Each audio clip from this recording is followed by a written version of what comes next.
Our next topic is theorem. If limit of the sequence Sn is S and limit of the sequence Tn is T, then the limit of the sum of the sequence Sn plus Tn is equal to S plus T. Proof: since limit Sn, the limit of the sequence Sn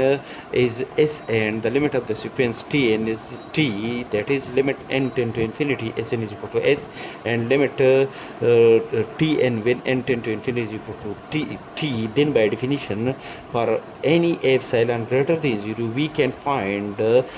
positive integer or natural numbers n1 and n2 such that Sn minus S absolute is less than epsilon divided by 2 whenever n is greater than or equal to n1. By definition, according to the condition that the sequence Sn, the limit of the sequence Sn is S and the limit of the sequence Tn is T, then by definition for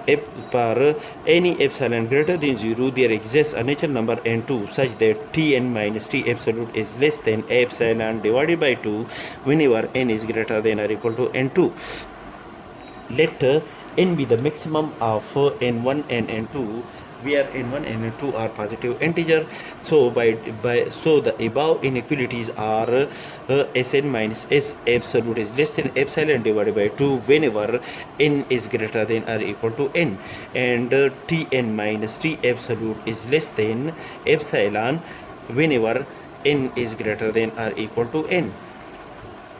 Now consider Sn plus Tn minus S plus T absolute is equal to Sn minus S plus Tn minus T, which is less than or equal to Sn minus S absolute plus Tn minus T absolute, and Sn minus S absolute according to the above inequality is less than epsilon divided by 2, and Tn minus T absolute is also less than epsilon divided by 2 whenever n is greater than or equal to n. That is Sn plus Tn minus S plus T absolute is less than epsilon whenever n is greater than or equal to n. There, that is the sequence,